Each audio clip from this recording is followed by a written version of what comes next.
Thor here. Birthday Arch is located about 3 miles at the back of Bucktank Draw.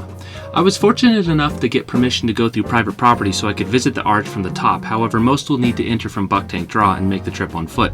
The trail has access from the highway. Be careful if you decide to visit this arch when it is raining, as you will have to hike up a wash that is susceptible to flash flooding.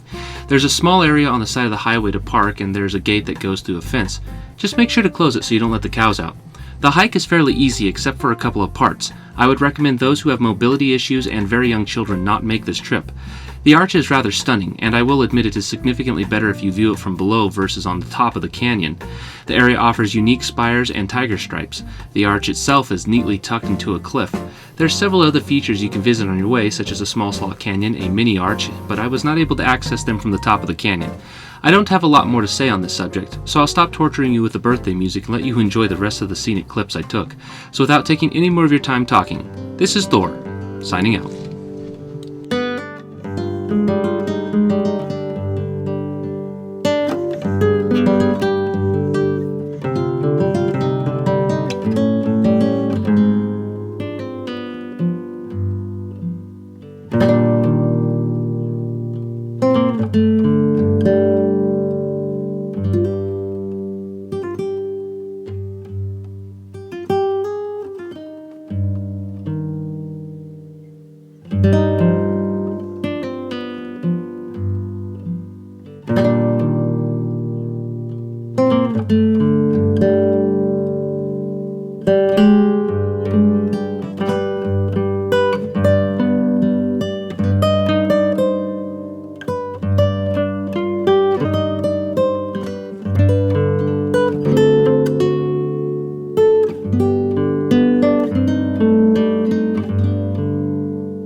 Thank you.